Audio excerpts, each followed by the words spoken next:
Hi everyone. Welcome to Science Talk, the last episode of this year's series.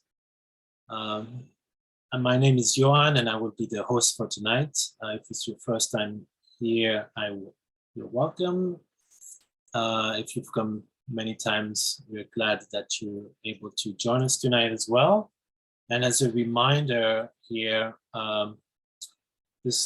tonight in the program we'll have a talk from an expert, and we started a year ago. Actually, it was from a community grant, and the first series started with the 4 research chair of UAB, and then we did the second and third series with different scientists from research center at UAB, and this I think will have ended that series of all the research chairs, and we will have done also most of the research center, and of course there's way more research being done at UAV, but this would be the chair and the centers. And just Zoom etiquette, the event is recorded and you can ask your question in the chat. Feel free to leave all of your questions there. We will go through them after the talk. And again, at Science Talk, we have a sort of a community agreement where it's a conversation with an expert and it's not a debate. And we invite an expert to share their expertise on a certain topic, and we welcome a wide range of questions and encourage curiosity, while just being reminded that this is not necessarily your or area of expertise, but we are surely happy to have an expert to answer all of our questions. And I'd like to thank again the partners of this event. This would not have been made possible without the University of the Fraser Valley. It's our main partner and has supported us from the beginning. Connects, TEDx Abbotsford, the Alumni Association, the Abbotsford Community Foundation, Envision, and the City of Abbotsford. And as I mentioned earlier, this started a year ago with a grant, a small grant from the neighborhood grant, which goal was to bring the community together in these times of COVID, and I think that's what we've been doing and what we continue to do. And tonight, to introduce our speaker, I'm really happy and glad that we have Dr. Gary Fair, who is Associate Vice President at UFV. Welcome, Gary. Good to see you again tonight. And he was telling me at the introduction that he's been to all of those events, so we're surely happy that you're here again tonight. Yeah, thank you, Johan. I do look forward to these talks, particularly in the last while, been able to listen to my colleagues and hear about their research. So tonight we have Dr. Irwin Cohen with us. He's the director of the Center for Public Safety and Criminal Justice Research at the University of the Fraser Valley, the director of the Crime Lab at UFE, an associate professor at the School of Criminology and Criminal Justice, and he previously held the senior university research chair for the RCMP in crime reduction until the end of the program in 2017. Dr. Cohen has conducted evaluations of entire detachments or departments or specific aspects of police organizations, interviewed scores of police officers of all ranks, municipal employees of police detachments and departments, community stakeholders, members of the public, and he's presented the findings of his research to police leaders and city mayors and councils. Dr. Cohen has been the lead investigator or project manager for dozens of police-based research projects and is the author or co-author on more than 50 police and public safety publications. Dr. Cohen has also presented at dozens of national and international conferences on policing and public safety meetings. Dr. Cohen served on the Mayor of Surrey's Homicide Task Force and the BC Firearms Task Force, and he's also testified to the Canadian Senate's Committee on Firearm Reform. He has served as a board member of the Abbotsford Restorative Justice and Advocacy Association, and he is the book review editor for the Police Practice and Research and International Journal. Dr. Cohen was awarded the 2019 Research Excellence Award for his outstanding contributions in research at the University of the Fraser Valley. Welcome, Dr. Cohen. I'm looking forward to hearing your presentation. Well, thank you very much for those kind words. My parents love when you say those things. I'm just gonna set up my screen. Are you able to see that? Yeah, that's good. Perfect. Perfect. Okay. Well, thank you all very much for coming this evening to this talk. As Dr. Fear mentioned, I'm the current director of the Center for Public Safety and Criminal Justice Research. And to begin, I'd like to tell you a little bit about the center and what it does. And from my perspective, the center has three main interconnected parts. The first part is a website that is used to disseminate all of the various research projects and reports that are completed by the center and its research associates. The website allows anyone to download the research produced by the center, and also has a public safety database search engine that anyone can use that will provide the user with resources that are available for free on whatever public safety search terms the user enters. The second part of the center is the crime lab or the secure lab that Dr. Fear mentioned, and that is used by researchers with the appropriate level of RCMP security clearance. I believe that it is the only lab currently in operation in Canada that has been evaluated, approved, and classified at the level of top secret by the RCMP, which enables the lab to hold police data.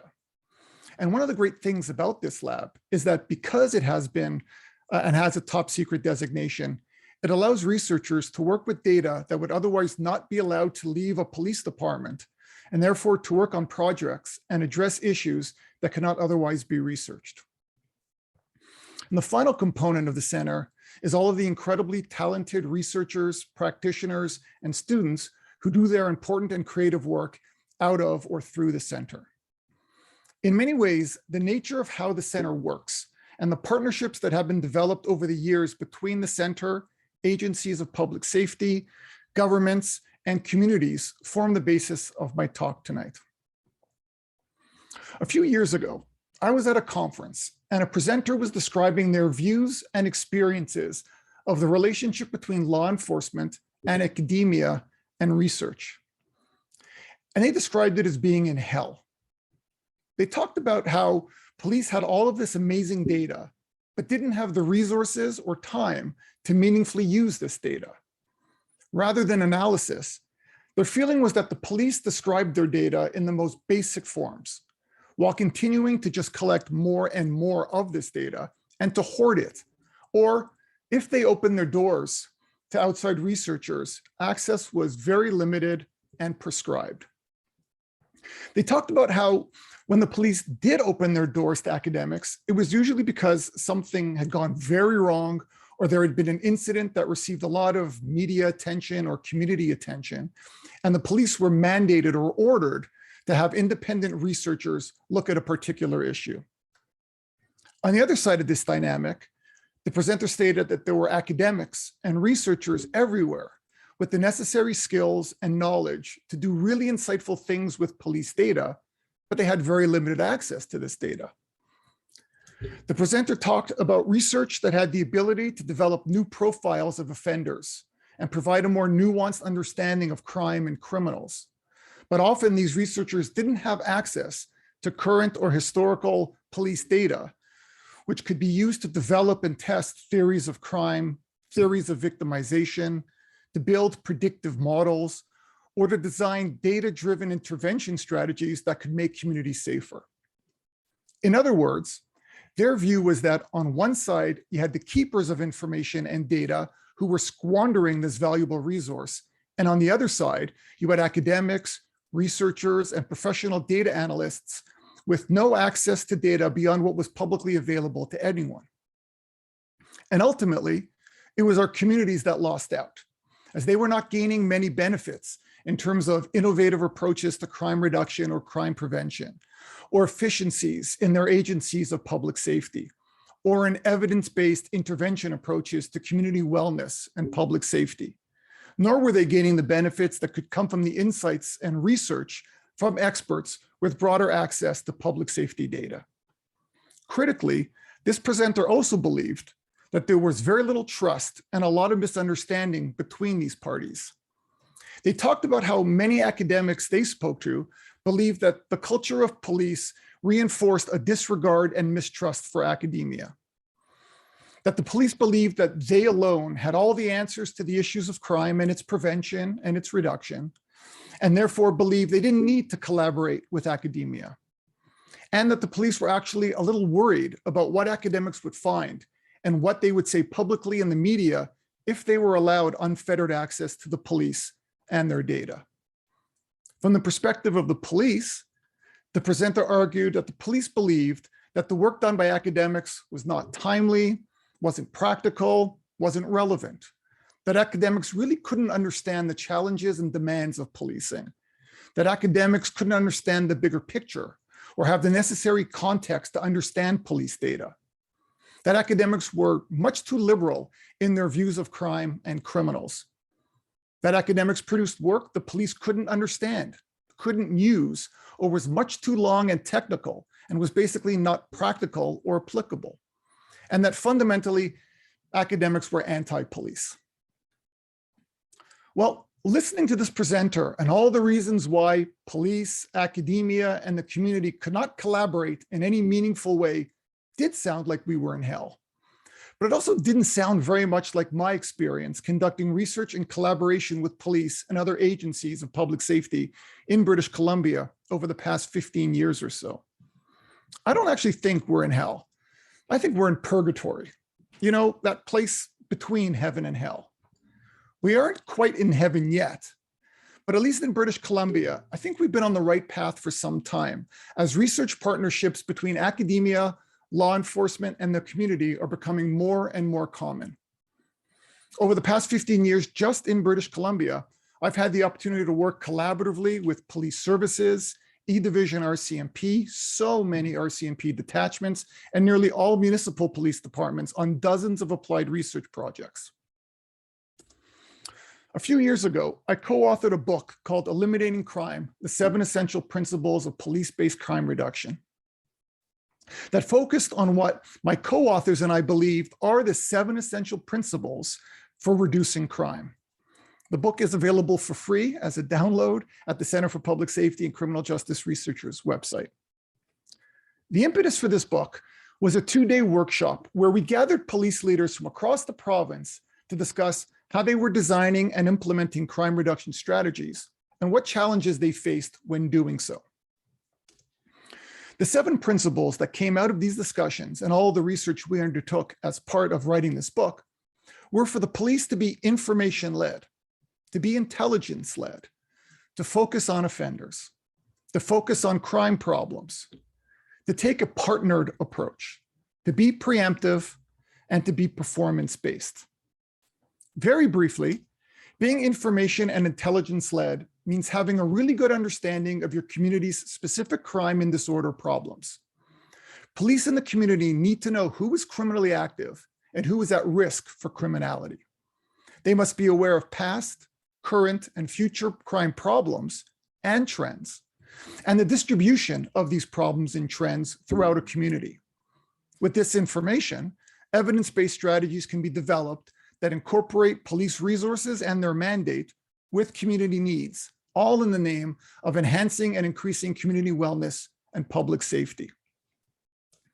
Being focused on offenders means being able to identify and manage your most problematic populations, such as prolific and priority offenders.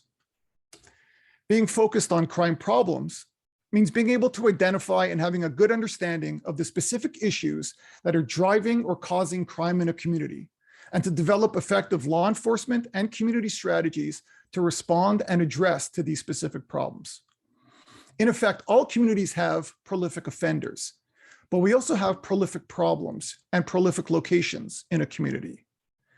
And what I mean by that is that there are a small number of places and a small number of problems that are responsible for a disproportionate amount of crime and disorder in a community. And as I'm sure you're all aware, many communities are struggling with homelessness, addiction, and mental health issues. And while these are not police problems per se, many of the people police encounter daily suffer from mental health problems and or addictions and are homeless. And so the police do have a role to play here. All of this leads to needing a partnered approach to crime prevention and reduction. This means making the best use of community stakeholders, groups, and resources to reduce identified crime and disorder problems. The idea is that police can be much more effective in responding and preventing offenders and crime problems if they are part of a meaningful partnership and a wide range of meaningful partnerships within the community. Being preemptive means designing and implementing strategies for existing and emerging crime and criminal populations that are operating in a jurisdiction. Effective preemptive approaches require being a step or two ahead of the criminals and the crime problems that may emerge, so that the police are not always playing catch up or whack-a-mole. And finally, being performance-based means ensuring that the police are accountable to their performance goals and to the communities they serve. In terms of its form, the book has 7 chapters, one for each of the aforementioned principles. And each chapter begins with a story about something that a police organization in British Columbia is doing or did that successfully demonstrated the reason for accepting the principle and what are the main elements of the principle. This is followed by some information about why the principle makes sense theoretically and in practice, how it's being applied by various police organizations, and what the research has to say about the principle. Throughout these sections are stories told by sworn and civilian police officers and members related to the principles. And the final 2 sections of each chapter provide a guide for how to implement the principle and how to know that the organization or unit is achieving its goal. Now, in addition to shamelessly plugging the book, the reason for telling you this story is because the book couldn't have been done without extensive collaboration from police. While it's a relatively short book, it has contributions from dozens of sworn and civilian members who shared their stories, shared their experiences and their insights, trusting that as academics, we would represent them, their work, and their organizations accurately and respectfully. And while I'm very happy that the book is being used by police organizations and has become part of the reading list for many university courses, and has even been translated into Mandarin and has been part of the training of police officers in China, there's one compliment that I get all the time from people who have read the book and know that I'm an academic. And it's that the book is so easy to read and understand. Now, I get the compliment on the fact that there is no statistics or charts or Greek symbols in the book, which is weird for an academic. But at its root, I think the compliment goes to the issue of the expectation that people have either about working with academics or in trying to use the things produced by academics.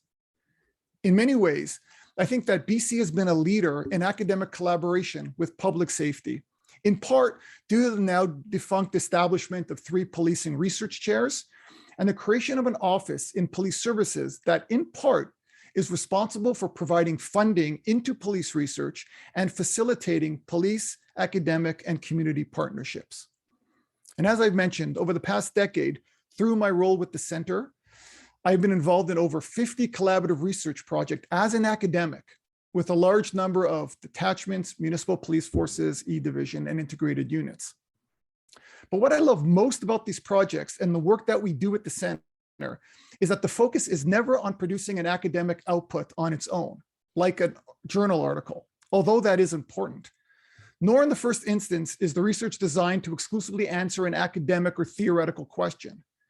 Rather, the projects are all designed from the onset to be practical, to be accessible, to be applied, and critically to be applicable, regardless of whether or not the original research question came from the police, from government, from the community, or from academia. And I'd like to provide you with just a few examples of some of the past and ongoing research that has resulted from this multi-pronged collaborative approach. I don't know if you'd be surprised, but it is amazing how many police cars are involved in crashes, either by hitting other vehicles or being smashed into. Not only is there a financial cost associated with repairing the cars, but obviously police officers and civilians can be and are hurt in these collisions. And there's an investigation every time a police vehicle is involved in a collision. So in partnership with some RCMP detachments and the federal government in Ottawa, the police shared their database that contained all of the information about when, where, how, and why police were involved in crashes. The purpose then was to study this study was to better understand why and how police were involved in motor vehicle crashes and to develop some strategies to reduce the number of motor vehicle crashes that police were involved in. In another study, given changes in the law that limits the amount of time between when a charge is laid and a trial begins, and the closure of some crime labs across Canada, there's been a growing concern about the amount of time it takes to receive reports from the lab about the samples submitted by the police in an investigation. So we examined police reports about the nature of DNA samples sent to the lab, tracked their progress through the lab, and examined the effect of the lab results on judicial outcomes to assist the police in determining when and what types of samples they collected and submitted to the lab. Over the past year, there's been a growing, continuing debate in British Columbia and across Canada about the value and role of school liaison or school resource officers in schools. So we interviewed school liaison officers and youth officers and school district administrators from a variety of jurisdictions in the Lower Mainland to make a series of recommendations related to the program that included taking into consideration the concerns of the police, the concerns of the schools, and factoring in information provided by students and parents from other studies. We've also conducted one of the few studies of the RCMP and municipal police departments on their code of conduct files and other complaints made by the public against the police to provide insight into the nature and causes of these complaints, and then recommendations for how to address these complaints in ways that are meaningful and would contribute to increasing the trust and enhancing the relationship between the public and the police. We continue to do a lot of work on the issue of intimate partner violence. We've taken several collaborative projects looking at the effectiveness of specific domestic violence units, the best practices for police intervention in intimate partner cases, and an evidence-based approach to a provincial strategy to prevent and respond to intimate partner violence.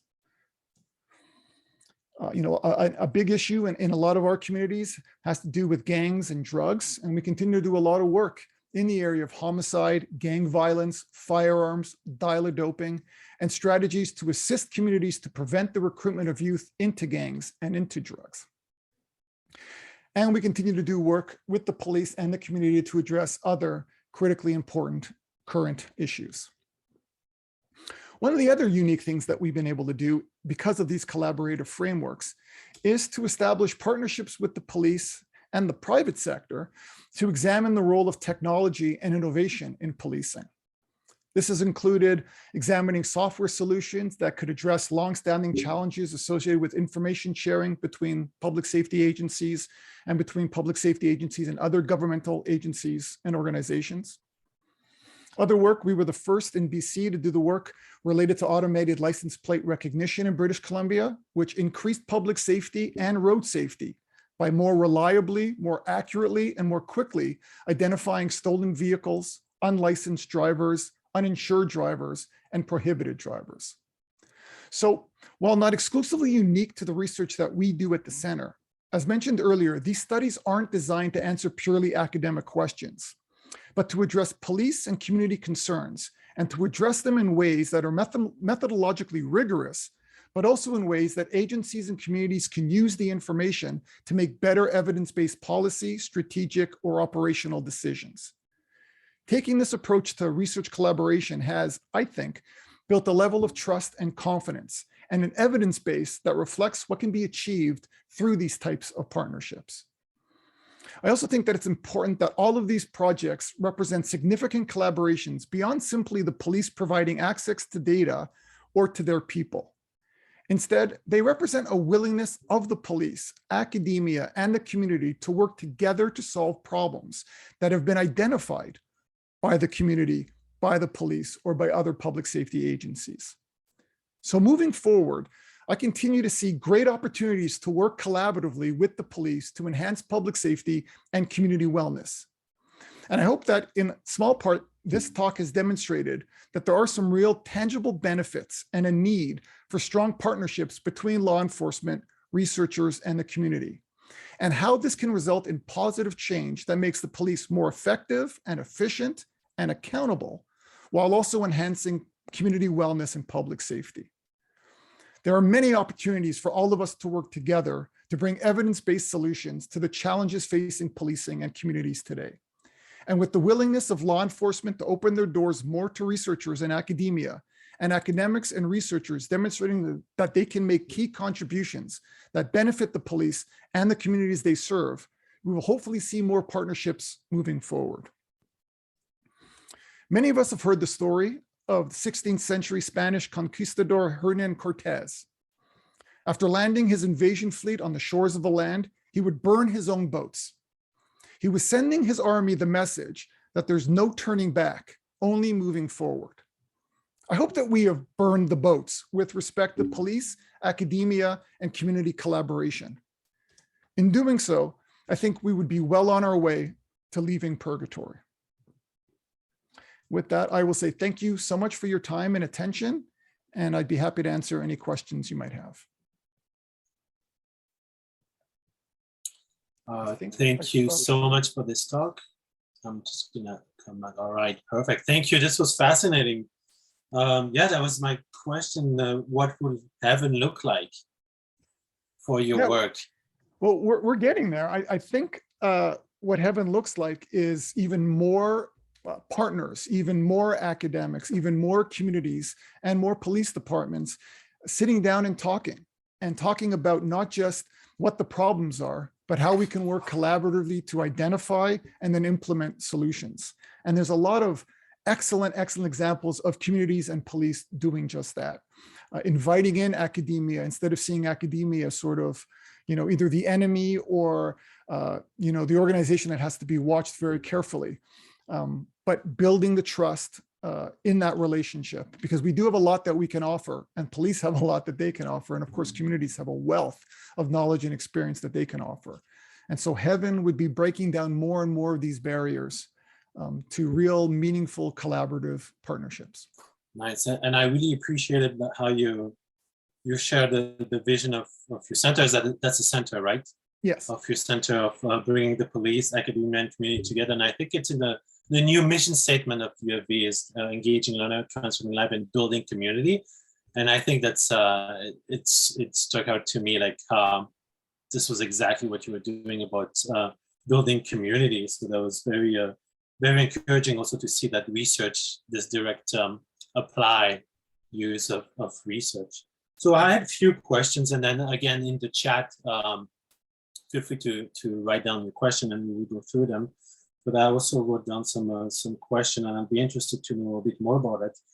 You said in your book you didn't have graph and statistic and all of this, but that would be interesting. What is the methodology? Is there like one specific methodology that your center that you use in your research? No, there isn't a particular methodology. The methodology in a lot of ways is determined by what the research questions are and what are the best approaches to it. I think though what's important is when you're communicating the results of that, we can talk in academic talk, which sometimes then limits your audience and limits the accessibility of your information to the audience. And so one of the things that we strive to do in the center is both ensure that the work we do is, again, methodologically rigorous and is in line with all the research ethics that are required so that we can publish our research in academic journals and disseminate it through academic conferences. But at the same time, we write research reports, and again, they're available for free on the website. And that by design is written in language that is not discriminatory or isn't isolating, but instead is written in ways in which anybody can read it and understand it, and then hopefully apply it. And so in our conversations with police leaders, when we are presenting this stuff, a lot of times that is sort of the request is can you write it in ways that makes it that we can understand it and translate it into action, as opposed to the standards or the requirements for let's say an academic audience. So yeah, I understood that part about you do a lot of empirical study data. There's an incredible amount of data from the police. Do you also do like theoretical research, let's say more even philosophical, where you'll be like, hey, what is there legitimate is the police legitimate in using forces? So what are the limits of the force they can use? And by force, I mean coercive actions. Do you also tackle this type of questions? Yes. So some of our research associates are working very closely with police, again, in a way in which I don't think would necessarily come about 10, 15 years ago, which is in partnership. And what I mean by in partnership in this case is not the police dictating the kinds of questions you can ask or the kinds of data, but as legitimate partners in that opening up their data warehouses to the experts in looking at police use of force. So just like when I was talking about police motor vehicle crashes, in instances of police use of force, an investigation always takes place and it's recorded and stored in a database. And one of our research associates has been given great access to a particular police agency's database on this to look at, again, all of these kinds of information to come up with ways to mitigate the need for the use of force, to mitigate what types of use of force are being used. And so again, it's not theoretical in the sense of it's a thought experiment. It is data and evidence driven, but in many ways it is designed to, on the police side, enhance training and police civilian interactions, and then on the academic side to help develop theories of use of force and models for use of force. So we try to serve both masters whenever we can. So that would bridge in a way almost towards political philosophy, I suppose. Yeah, we don't do a lot of theory building, but criminological theory, sociological theory, and other kinds of theories are always embedded as frameworks of our work, or help guide our work, or help put a lens on our interpretation of the results. And as you said, there was so much data, so I would be curious of the future of data in your research. Could you maybe tell me a little bit more about crime prediction software if we go down the route of Minority Report, maybe the science fiction movie, and because I was thinking that can be a link to your book about eliminating crime, 7 principle. Is there a place for, I don't know if that was in the seven principle, but a place for like data, big data, crime prediction software could be a way to eliminate data? Yeah. So in the book, we do look at it, and it's under the first 2 principles of being information-led and being intelligence-led. In preparing this talk, I actually did have a slide that showed the Minority Report, and I thought, oh, I better take it out. We are nowhere near Minority Report. But where we are getting better at is, a very basic theory of, never mind crime, but of behavior is one of the best predictors of future behavior is past behavior. And so what some police agencies have become very, very good at is mining their own data to see patterns of, let's say, for argument's sake, theft of autos or theft from autos, when they occur, where they occur, what are the conditions under which they occur. And knowing this, and because it is a predictable behavior in that there are patterns, especially when you have a lot of data, you are able to intercede either through things like bait cars, or just putting a police car on the street corner will help offenders decide to go elsewhere. So you're able to predict when and where certain types of crimes are to occur. We are nowhere near the point of being able to say, oh, Johan's going to commit this crime on Tuesday at 11:30. But we've gotten really good at traffic patterns and some crime patterns which follow certain kinds of rhythms, where we can do a decent job of predicting what kind of crime might occur in which area and its frequency and all that to intercede.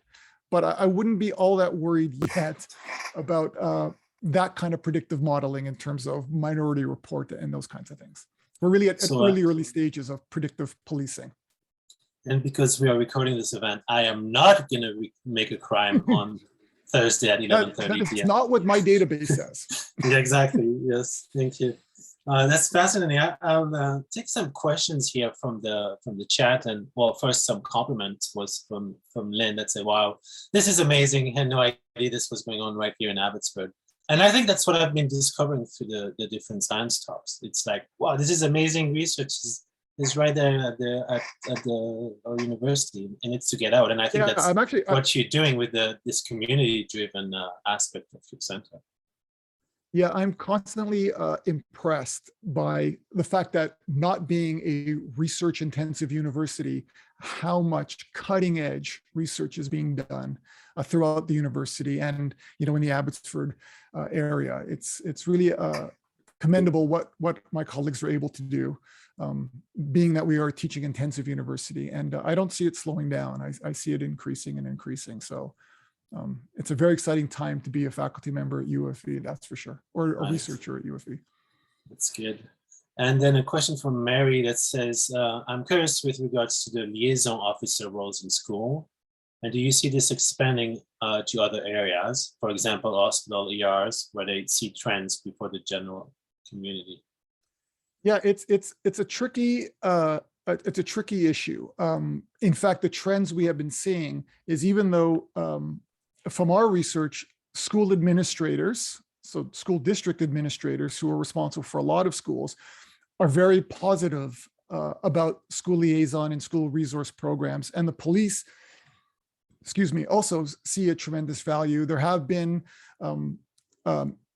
some jurisdictions which have actually kicked out their school liaison officers. And I don't know that we're going to see it coming back. I think it is more likely that we are to see some other kind of relationship between the schools and youth police officers or their local police agencies to deal with issues than having a uniformed police officer in the schools, 2 or 3 or 4 days a week.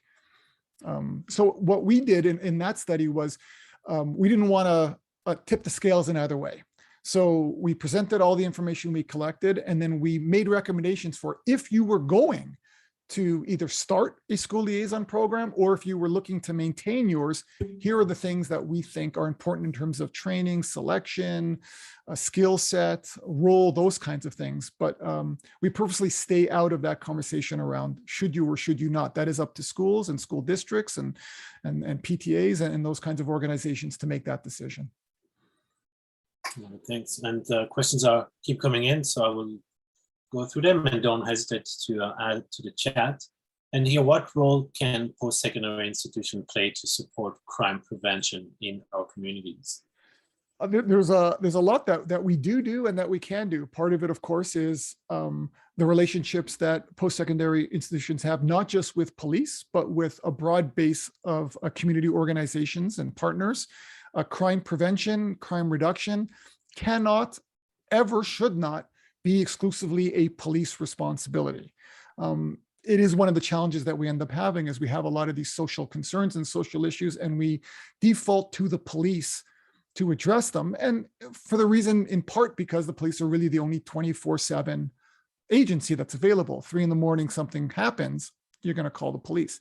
But in many ways, the police are not the best or agency to deal with it, or the best trained or equipped, that there are other partners. And so I think post-secondary institutions play a large role in those partnerships in terms of community organizations, making the information that the schools are producing and the centers produce available to community organizations to hold. I know the universities do this quite often, is to hold seminars or to hold meetings like this, or to bring partners together. Crime prevention and crime reduction is a community activity. And so I think the more that post-secondary institutions look into this, educate their students about it, and promote not just, I would argue, crime prevention, but community wellness, the better off we all are. And so I know we still use the term in criminology of crime prevention, but I like when communities start thinking about crime prevention as actually just one part of community wellness. And post-secondary institutions play a huge role in maintaining and developing community wellness. So I think that ties in very well with the question from Gary here that asks, considering the recent calls to defund the police, do you have any recommendation based on your research that would address this call? Yeah, so we have talked, and we actually had a grad student in our master's program who did their major paper on the defund the police movement, and looked at interviewed police chiefs about what does it mean and how does it play about. And I'd encourage, it's in UFE's library, and I'd encourage those who are interested to read it. It's an excellent piece of work. But the challenge is, I would argue, a couple-fold. As I just mentioned, the police are not always the best suited to address these problems, and probably aren't the right agency to address social problems. And so the call to defund the police, if it means allowing communities to have better access to funding, to develop community resources and community programs to help homelessness, to address addictions, to address mental illness, that's a great idea. The problem is, in part, transferring the money from a police budget can't just be taken from the police budget and put into the building a mental health hospital. They are two separate governmental budget areas. So it's not so simple as just taking from X and putting it in Y. And the other thing I would caution about is just doing it too quickly. It's not that I'm not in favor of reducing the number of calls for service that police have to respond to that are exclusively mental health or addiction based and aren't really criminal or violent in any way, shape, or form. The problem is you have to build up those resources first. And so as we do invest in mental health services and ways to address homelessness and community-based responses to things like addiction, hopefully you will need police less in those areas, and therefore you could potentially reduce police funding or have police focus more on the things that we really want police to focus on, which is responding to, priority 1, priority 2 serious incidents. So I think we have to just be very careful and move towards, I wouldn't refer to it as defunding the police, but moving resources from the police being the response to having adequate and sufficient community programs and interventions and locations so that community can be the primary responder and not the police. And I think this seems to be an interesting topic for tonight, because the next questions also relates to this. Thank you for the insight on the communication between academics and law enforcement. When it comes to crime in the result of mental illness, addiction, or homelessness, will support system be in place in spirit of crime prevention? I don't know if it's going to come in the spirit of crime prevention, if that's the umbrella we'll put it in, but I certainly hope it does come. I mean, even today, the Attorney General for Canada was talking to changes in the criminal code and changes to sentencing, and again spoke about the need to address systemic racism in sentencing and in interventions. And so again, there was his call in the law to recognize more and more mental health and addiction as a health issue and not a crime issue. And with that will come homelessness and things like that. So I think what's really important to think about is that in many ways, crime is a symptom of something else. And so, it's not that poverty causes crime or that mental health causes crimes. It's that they're correlates and they're related. And I think the more we can decriminalize or move away from a law enforcement response to addiction and mental health and look more to a community holistic healing response, in the long term, we'll be much better off. Our police will be better off. We'll make better use of our resources and services. And of course, the individuals, their families and communities will be much better off. I think I really like when you even changing kind of what you're doing, changing the narrative, talking about community wellness. We want to focus on community wellness and not just crime prevention. Yeah, 10 years ago, we would work with cities in developing their crime prevention plan or their public safety plan for the year. And now we help them on their community wellness plan, of which public safety is a part. And then within that part is police, but it's less and less about police and more about communities, families, people and organizations, both governmental and non-governmental, coming together to come up with solutions that work for the community to address the specific concerns of the community and not needing a police officer to show up to respond to those kinds of issues. And I was wondering about since we've been now in this pandemic for I think almost 2 years, how has that affected crime? Yeah, it's actually very interesting. We actually are just waiting in one of these collaborative partnership studies to receive data from the police about we're going to get data from about 2 years before COVID all the way through to as recent as possible to look at what has changed in the nature of calls. We're also very curious about the degree to which the pandemic affected how the community wanted to interact with the police. So where in the past you might call and the police officer would show up because of COVID concerns and social distancing. Sometimes it would be done, on the street corner, but a lot of times it was done through phones and texts and other ways of communicating with people. And the question that we're interested in is what lessons were learned in terms of how the community wants to interact with the police, how effective and efficient police interactions are that don't require direct face-to-face. And are we going to go back to the way things were, or are we going to move forward? But in terms of your question, in terms of specific crime types, that is one of the things that we won't know specific crime types. In our study, we're looking more at calls for service, which is one indicator of what's been going on. Obviously, there's been some research already done. There is concern that intimate partner violence increased. But obviously public kinds of crimes, B&E of businesses and those kind of things decreased just because people weren't out and about. But it is one of the things we are looking at is how COVID affected calls for service to the police. I think that would be a fascinating study. And then kind of relating, maybe if you could talk to us, I think might be the last question, unless some more questions come in the chat. I'll be curious to know if you could talk to us a bit more about this specificity of Abbotsford. I think a few years ago, Abbotsford was the crime capital of Canada, a title that I'm sure no municipalities wants to have, but it was the case. So I was wondering why was it such a place prominent for gang violence, and what has been done, and maybe if your studies or have you been part of that conversation? In terms of why Abbotsford became sort of the hub for gang and for a year or two for homicides, that had a lot to do with just where people physically were.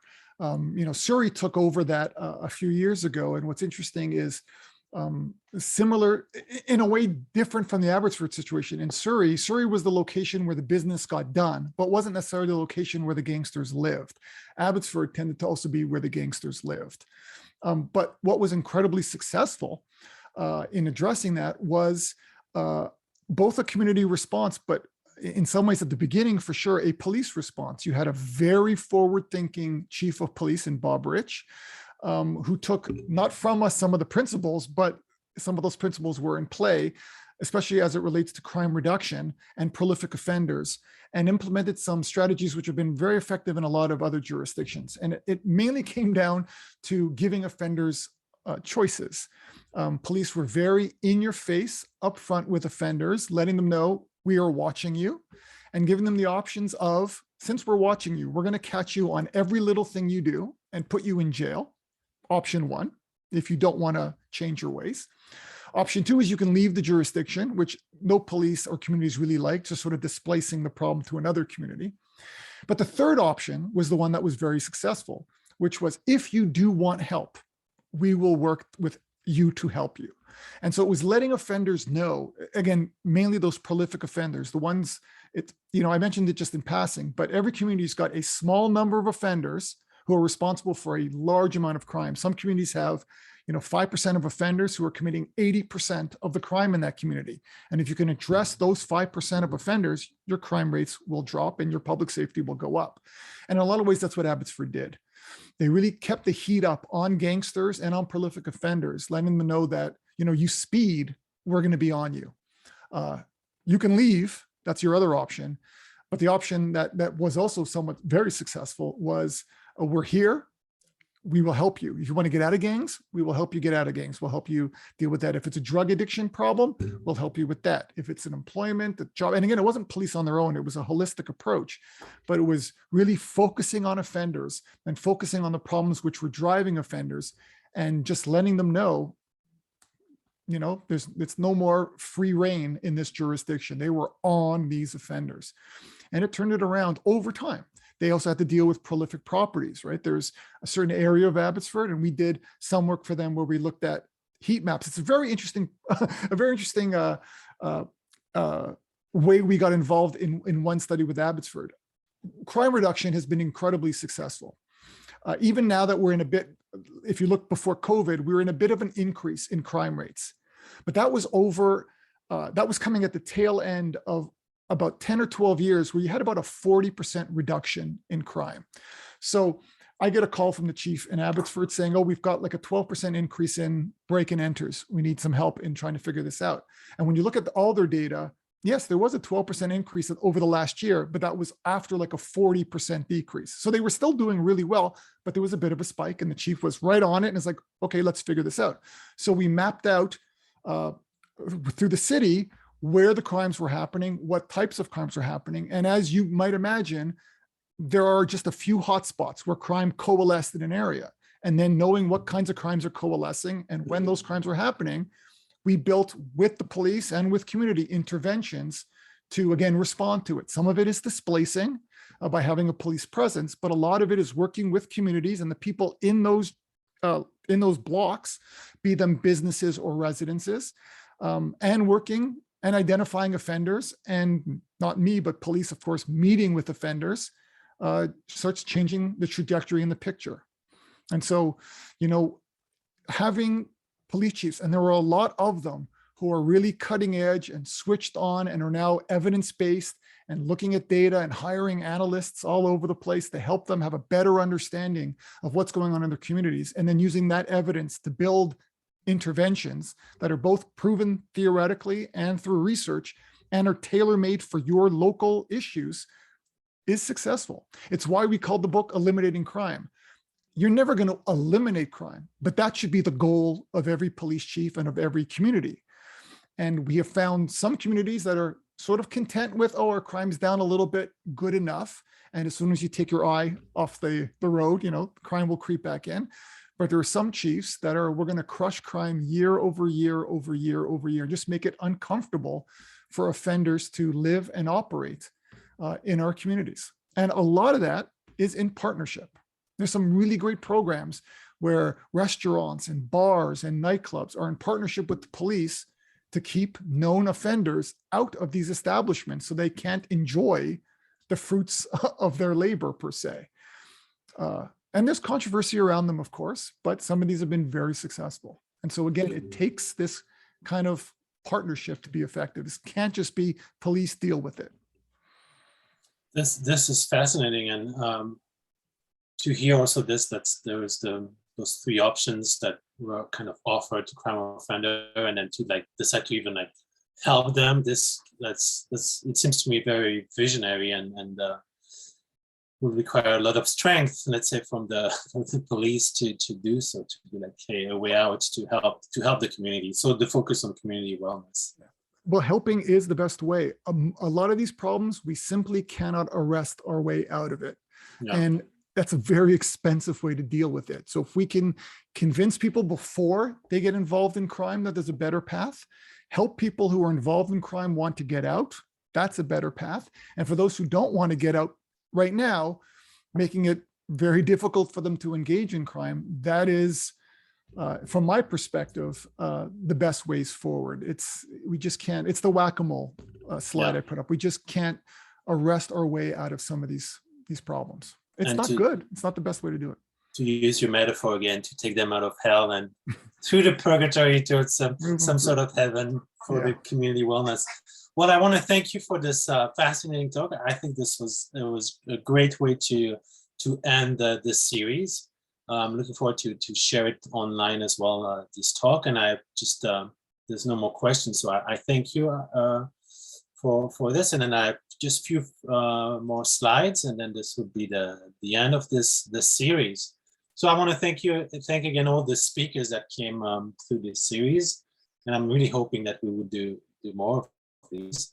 And again, you can find us on sciencetalk.ca. I want to thank again all our sponsor and community support from the University of the Fraser Valley, Connects, TEDx Abbotsford, the UFV Alumni Association, the Abbotsford Community Foundation, Envision, and the City of Abbotsford.